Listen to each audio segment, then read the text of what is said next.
Ouais, il est potox, c'est Antox, et bienvenue dans cette nouvelle vidéo consacrée à la critique de l'épisode 4 de la 3ème saison des 50. Un épisode que j'ai trouvé un peu plus intéressant quand même que l'épisode d'hier, puisque l'épisode d'hier, il y a une grosse partie quand même où il s'est pas passé grand chose. Alors, ça va en fâcher, ou en tout cas en endormir plus d'un, je pense, étant donné qu'il n'y a pas vraiment eu de jeu, il n'y a pas vraiment eu d'épreuve, on peut pas vraiment appeler cet épisode un épisode compétitif, hein, n'est-ce pas? Mais il s'est quand même passé des trucs que moi j'apprécie, puisque je pense que dans toutes les téléréalités, il doit quand même avoir une petite partie amour, relation entre les candidats, tout ça, ça reste une aventure humaine avant tout, donc cette fois-ci ça a été un peu plus développé, en fait, puisque l'épisode d'hier en soi, il n'y a pas vraiment eu de relation, c'était surtout en tout cas de la manière dont ça a été montré, on aurait vraiment dit que ça axait plus l'épisode sur la stratégie, donc il n'y avait pas réellement de côté communautaire. Là en l'occurrence ça a été un peu plus développé, donc c'était quand même assez cool, ça a pris une petite partie quand même, une bonne partie même de l'épisode, donc je peux aussi comprendre que ça en rebuterait plus d'un, mais moi j'ai quand même plutôt apprécié. Encore une fois, quand ça reste à un juste milieu par rapport donc à la partie compétitive et à la partie donc tout ce qui est amourette etc, moi ça me dérange pas tant que c'est équilibré, hein. Je te regarde très très fort, les apprentis champions. Donc pour faire les choses dans l'ordre, déjà on a eu la fin du mini-jeu, hein, du cachot, donc avec Hilary et Kim. Et concernant le jeu, parce que je me suis complètement trompé, il faudrait vraiment que je prenne des notes, hein, parce que là ça fait depuis plusieurs épisodes où je tente un nouveau format, hein, je tente de donner mon avis sans notes, mais je me rends compte qu'en fait c'est un gros bordel, je loupe plein d'informations à certains moments, il y a des trucs que je vois, que j'ai envie de dire, et que en fait j'oublie complètement le jour du tournage, parce que je regarde l'épisode quelques heures avant, et en plus parfois j'ai des grosses conneries. Par exemple hier je t'avais dit que c'était 500 balles par poignée, en réalité non, c'est 100 balles par poignée, et il y en avait 10 si je me souviens bien, enfin en tout cas il y en a eu 9 qui ont été récupérés, mais il me semble qu'il y en avait 10 au total, donc voilà, c'était la petite correction que je voulais faire. Et aussi c'est bel et bien des poignées, alors le terme poignée est peut-être pas forcément approprié, mais en fait ce sont des poignées dans le sens où ce sont simplement des cordes que tu dois tirer pour récupérer un truc, il y a des trucs qui tombent, et en gros ça te fait 100 balles pour avoir effectué cette action, hein. J'aimerais bien avoir la même chose pour gagner autant d'argent, hein, donc voilà, je voulais juste clarifier ce point là, et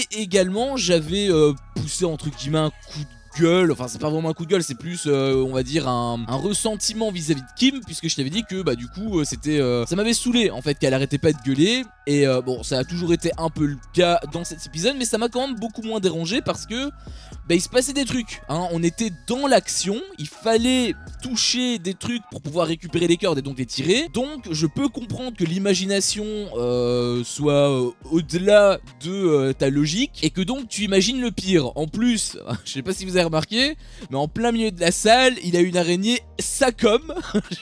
Alors c'est pas une vraie araignée bien évidemment, mais quand j'ai vu le truc je me suis dit putain c'est quand même c'est des bâtards, hein, parce que si tu touches et que tu sens les pattes etc, bon dans tous les cas si ça bouge pas, enfin après je sais pas en fait, il y a personne qui l'a réellement touché, donc j'imagine que ça bouge pas, mais imagine c'est une sorte de truc électronique et que ça du coup quand il y a un contact il bouge, alors là ce serait quand même vraiment mesquin, mais très drôle, ça aurait été très drôle. Bon dans tous les cas ça n'a pas été le cas, mais ça aurait pu avoir un potentiel énorme si jamais ils avaient utilisé une marionnette électronique, je sais pas trop comment on peut appeler ça, il y a ça aussi dans les films, hein, quand ils utilisent des accessoires comme ça qui n'ont pas de forme humaine ou humanoïde, je me souviens plus du terme exact, mais voilà en gros c'est un truc électronique, hein, globalement, donc voilà, j'aurais apprécié si jamais ça avait été le cas, mais bon bref dans tous les cas juste le voir sur ton écran, bah, dans tous les cas tu te dis putain si déjà ça gueule comme ça pour toucher de l'air, alors s'il touche ce truc on s'en sort plus, hein.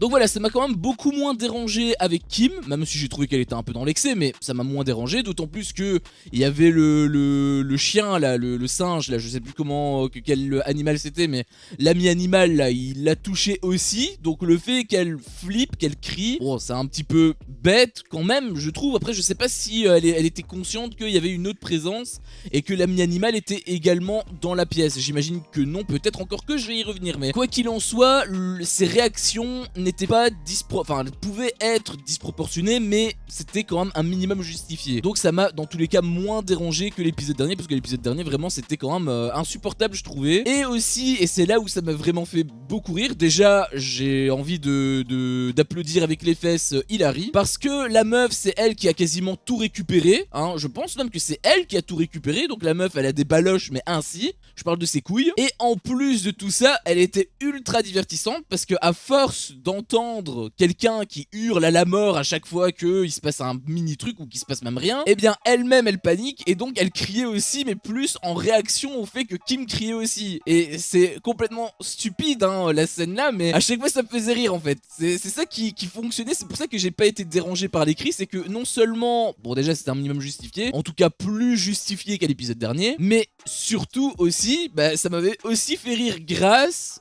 en grosse partie, hein, quand même en grande partie, à Hilary. Donc j'ai quand même envie d'applaudir avec les deux fesses cette femme, parce que bah, pour moi, je dirais pas qu'elle a sauvé la scène, parce que pour moi il y avait quand même des trucs à en tirer, mais c'est en tout cas je pense elle qui a rendu cette scène ultra plaisante, en tout cas très divertissante. Et pas les cris inutiles de Kim, hein. C'était justifié, mais ça n'en devient pas non plus intéressant, je trouvais. Alors que ceux de Hilary, par contre, ils l'étaient déjà beaucoup plus. Bon, après, sinon, hein, dans les boîtes, il s'est rien passé. Hein, il y avait juste de la farine, des pâtes, une perruque, on aurait dit des sortes de cheveux, des trucs ainsi. Bref, il y avait absolument que dalle, hein, donc c'est pas comme s'il y avait des insectes, des araignées, tout ça, en soi, il s'est absolument rien passé. Donc c'était cool pour eux, ça faisait 900 balles gratos, mais les réactions étaient clairement exagérées quand même. Enfin, je veux dire, le suspense qu'on t'a entretenu avec en plus le fait qu'il faisait noir, etc. Bah en soi, il n'y avait rien. Donc, c'était pas spécialement impactant. Il n'y avait pas grand intérêt de réagir de cette manière. Encore une fois, je parle d'un point de vue neutre, extérieur, qui voit absolument tout, et pas d'un point de vue joueur,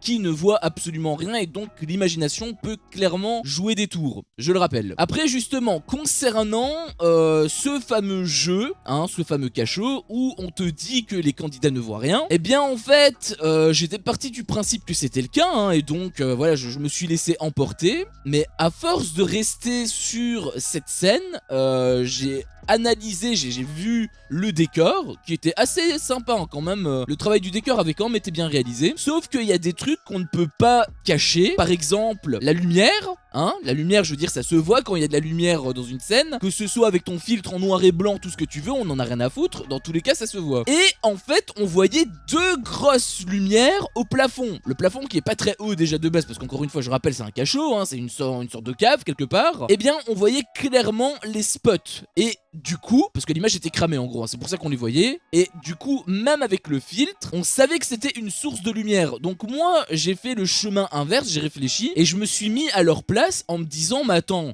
si il y a deux spots ici, ça veut dire qu'en fait, on est totalement berné. Ça veut dire qu'en réalité, ils voient tout ce qui se passe en fait. Il n'y a rien de mystérieux, il n'y a rien de choquant. Elle joue la comédie en montrant qu'elle ne voit rien, mais en réalité elle voit tout. Alors peut-être que l'intensité lumineuse était très basse, hein, probablement, peut-être que ça faisait une sorte d'ambiance tamisée, tout ce que tu veux. Peut-être qu'elle voyait pas clairement tout ce qui se passait à l'intérieur. Mais je peux pas m'empêcher de me dire en fait qu'il y avait quand même de la lumière et que donc elles étaient pas totalement dans le noir. Quand tu as Kim qui fait comme ça et qu'à à chaque fois qu'elle touchait un truc elle crie, bah en réalité elle joue la comédie, puisque s'il y a une petite source de lumière, automatiquement elle voit ce qui se passe. Pas bien peut-être, mais elle a quand même une vision. Donc je sais pas si c'est un mauvais jugement de ma part, je sais pas si la lumière était vraiment extrêmement faible et qu'en réalité on voyait quand même que dalle là-dedans. J'étais pas là, hein, je suis juste chez moi, je regarde juste l'épisode. S'il y a quelqu'un, Hilary ou Kim, bon j'imagine qu'elle regarde pas mes vidéos, hein, mais ou un proche, peu importe, n'importe qui a un contact avec elle et qui ont donc cette information, mais de manière certaine, je parle pas des rumeurs, je parle pas des ragots, je parle pas de ce que vous pensez.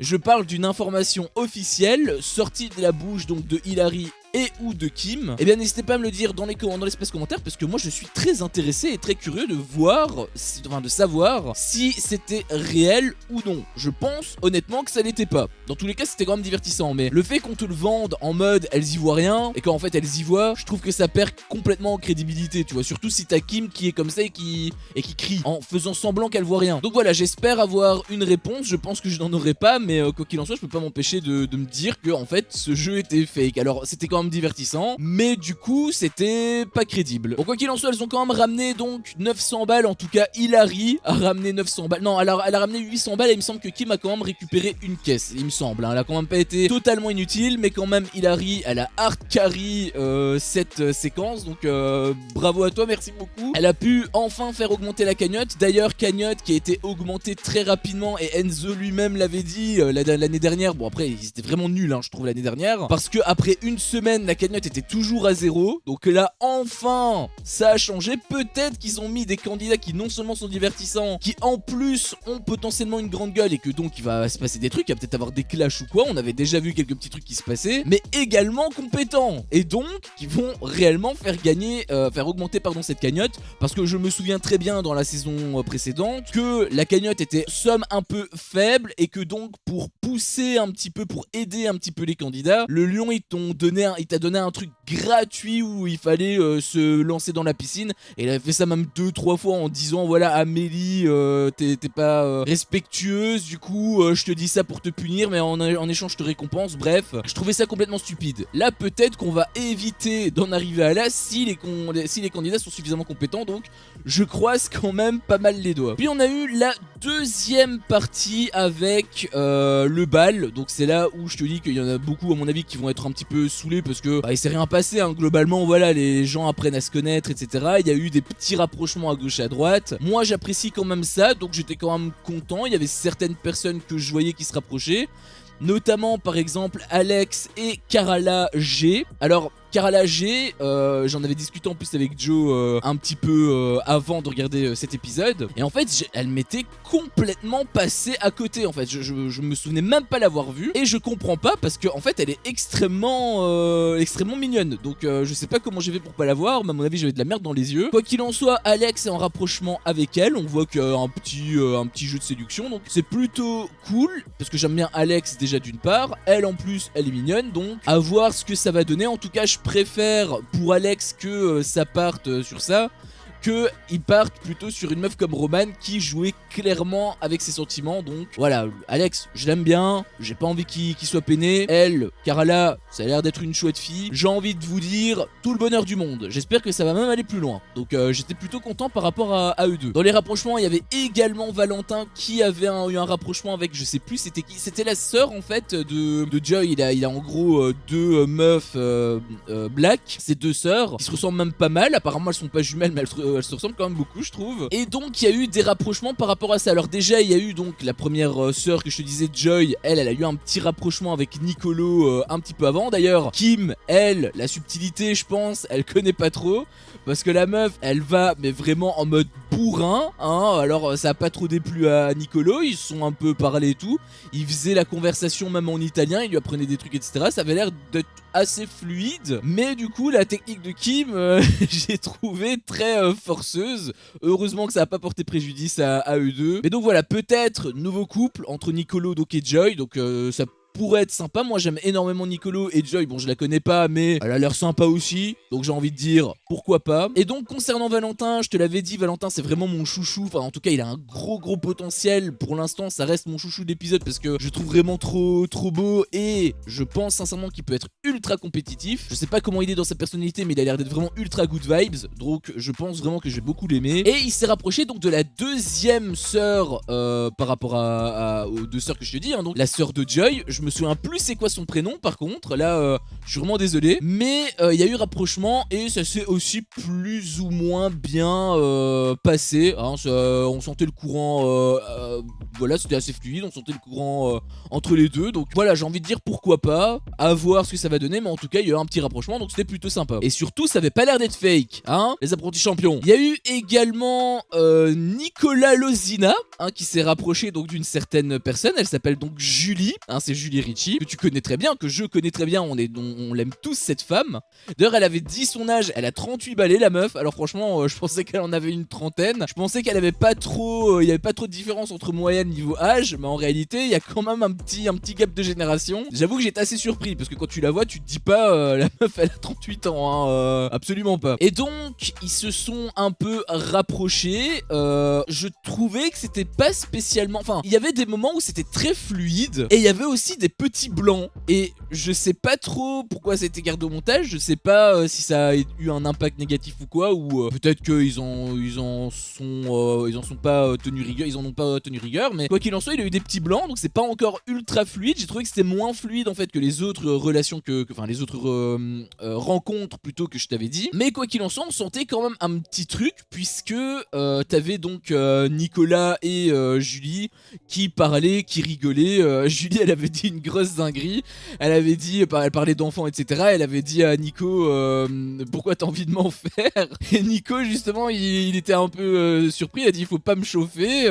Enfin, j'avais beaucoup apprécié cet échange là. Julie elle a l'air d'être vraiment ultra décomplexée et tout, c'est ça que j'aime beaucoup avec elle, c'est que non seulement elle est ultra canon, mais que la meuf elle est exactement comme n'importe quelle meuf que tu peux croiser dans la rue. Tu pourrais te dire en la regardant que voilà la meuf c'est limite une déesse, elle va pas calculer le petit peuple à côté, elle en a rien à foutre, mais en réalité je trouve, en tout cas c'est l'image qu'elle renvoie, je trouve qu'elle est extrêmement terre à terre, et ça c'est super cool en fait d'une femme de ce calibre. Donc voilà, Nico lui bien évidemment il était content, on a rigolé et tout, franchement j'avais pas mal apprécié cet échange. Pour ça que je dis il y a eu des petits blancs, mais en soi je trouve que ça a pas trop d'impact, parce que les moments qui ont été comblés étaient plus intéressants que ces petits blancs, sachant que c'était des petits blancs où on voyait en fait tout simplement pendant 2-3 secondes il y avait personne qui parlait, mais il venait de terminer une phrase, donc c'est plus pour relancer le sujet, c'était pas forcément ultra aisé pour eux, en tout cas pour Nicolas. Peut-être que Julie elle s'en foutait, mais dans tous les cas il y a eu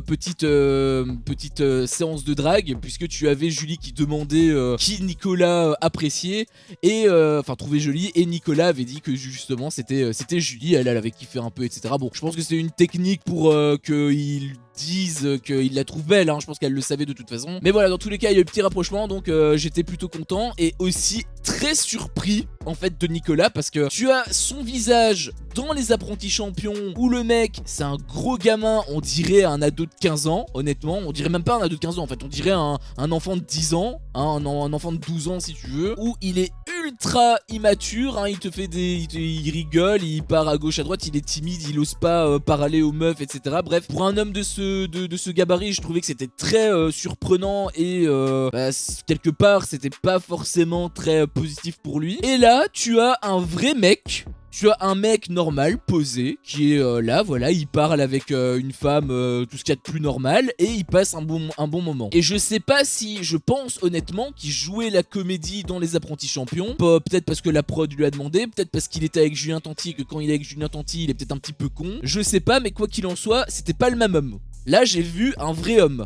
Dans Les Apprentis Champions, j'avais vu un gamin en fait. Donc j'étais quand même surpris et extrêmement content qu'il ait eu ce visage là. Peut-être aussi que c'est la maturité, je sais pas, peut-être qu'à ce moment là il avait des trucs qui n'allaient pas dans sa vie, et du coup il était pas forcément bien, et que maintenant ça a été un petit peu mieux, je sais pas. Mais quoi qu'il en soit, on peut pas dire que c'est la même personne, donc j'apprécie beaucoup plus cette version de Nicolas que celui dans Les Apprentis Champions. Puis il y a eu un autre rapprochement entre Jordan et Julie. Alors c'est l'autre Julie, du coup c'est Julie B il me semble. Et c'est vrai que j'ai pas spécialement plus parler d'elle, mais ah non si peut-être que je l'ai dit, je sais plus, mais dans tous les cas je trouve que c'est aussi l'une des femmes les plus belles des 50, et elle m'a un peu tapé dans l'œil, même si elle est beaucoup plus discrète, mais quoi qu'il en soit ça reste une femme que j'aime bien, en tout cas je pense qu'elle a un potentiel, et elle a été draguée donc par Jordan, et on sentait vraiment le courant passer entre eux deux et tout, c'était plutôt sympa, ils avaient pas mal de points en commun, c'était fluide aussi, donc peut-être qu'il y aura aussi une histoire d'amour entre eux deux. En tout cas en l'espace de 3 épisodes, il s'est passé 10 fois plus de choses que dans les 10 premiers épisodes de la saison 2 en fait. Donc vraiment très content que ça parte sur cette voie là, franchement enfin il se passe des trucs, j'avais peur de retomber dans les travers comme dans la saison 2, mais au final non, là il y a eu pas mal de trucs, c'était plutôt intéressant. Et concernant donc Jordan et Julie B, j'espère que tout simplement ça va aboutir et qu'il y aura plus parce que ça avait l'air d'être une chouette meuf. Et Jordan, je connais un peu et il est aussi un peu carré. Je t'avais dit que voilà, par rapport à Anissa, il l'avait un peu bâché ou quoi, je sais plus trop ce qui s'était passé, mais quoi qu'il en soit, il me semble que c'était vraiment elle qui était dans l'abus et que lui, bon, il y a eu rapprochement, mais il a préféré une autre femme, mais il a pas joué sur plusieurs tableaux. Je trouve qu'il avait été très correct sur cette émission-là, donc je pense aussi que c'est un bon gars. Donc si un bon gars peut rencontrer une bonne meuf, eh bien j'ai envie de te dire tous mes vœux de bonheur, tout simplement. Et puis il y a eu le dernier rapprochement donc de la soirée. Alors ce rapprochement là il me fait hurler de rire parce que en gros tu as dans l'épisode dernier un petit rapprochement entre Kevin Gage et Carla. Carla donc Carla A, donc l'autre Carla, en gros la Carla que moi j'aime bien, la Carla d'ailleurs de l'île de la tentation. Et donc ils ont eu une sorte de mini rapprochement, ils se sont un petit peu parlé et tout, il y avait de petites dragounettes etc, c'était plutôt cool. Sauf que en fait déjà dans l'épisode 1 il l'avait un peu dit, mais même plus tard quand ils étaient en train de discuter sur la terrasse et tout, il avait des regards quand ils étaient dans le bal, il y avait des regards avec Lisa Marie hein, et plus tard encore, lorsqu'ils ont dansé, Kevin Gage était ultra tactile avec Lisa Marie qui se laissait toucher et tout, qui se laissait séduire. Au début, vu la proximité physique qu'il y avait entre les deux, je me suis demandé s'ils se connaissaient déjà en fait. Parce on aurait dit qu'ils se sont déjà rencontrés, alors qu'ils se sont déjà rencontrés avec Carla. Mais là, il était tellement tactile, j'ai trouvé beaucoup plus tactile et c'était plus étrange en fait, tout simplement. Peut-être parce qu'on n'a pas l'info s'ils se connaissaient avant ou pas, mais dans tous les cas c'était quand même assez étrange, j'ai trouvé. Il y avait une sorte de petit feeling, mais bon, avec Kevin Gage les feelings c'est très rapide à avoir hein, puisqu'il te conditionne pour avoir ce feeling là. C'est comme ça d'ailleurs justement qu'il arrive à conquérir toutes ces demoiselles, n'est-ce pas? Et donc ils ont rigolé, ils ont passé un petit moment sympa, donc c'était cool pour eux. Mais en même temps je me suis dit, le gars la veille, au matin il parle à Carla, il séduit un petit peu Carla, maintenant il est sur Lisa Marie. Et le pire dans tout ça, c'est là où en fait où j'ai vraiment pété de rire, c'est que il a passé quasiment toute la soirée avec Lisa Marie, en tout cas à l'écran hein, ça tombe c'était pas le cas en IRL, mais sur l'épisode c'est comme ça que je l'ai ressenti. Mais à la fin du bal, pour revenir, il est retourné dans les bras de Carla A. Donc ils sont fait tout le chemin retour, main dans la main limite.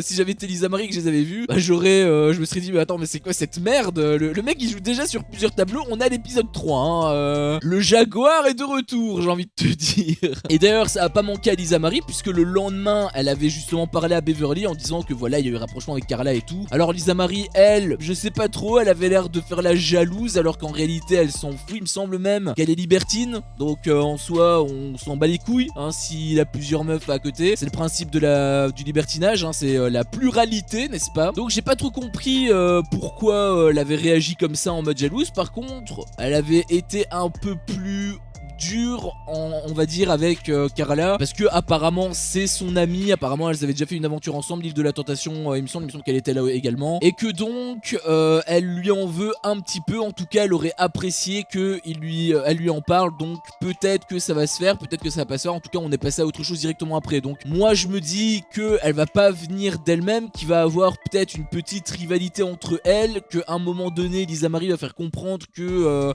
elle apprécie pas ça, et Carla va avoir une vraie discussion et qui va peut-être avoir chamaillerie, clash, tout ce que tu veux, j'en sais rien. Mais voilà, je pense que ça va pas se faire de manière très saine, si tu vois ce que je veux dire. Donc je trouve que ces relations à Kevin n'ont même pas encore commencé, que ça devient déjà malsain. Donc on change pas une équipe qui gagne hein, quelque part, je sais, mais je trouve que c'est un peu bizarre quoi. Quoique pas très surprenant connaissant le loustic. Et puis on a eu la dernière partie qui était même conclue en mode cliffhanger, ce qui est assez étonnant honnêtement, puisqu'il s'agit tout bêtement d'un jeu, hein, d'un cap ou pas cap.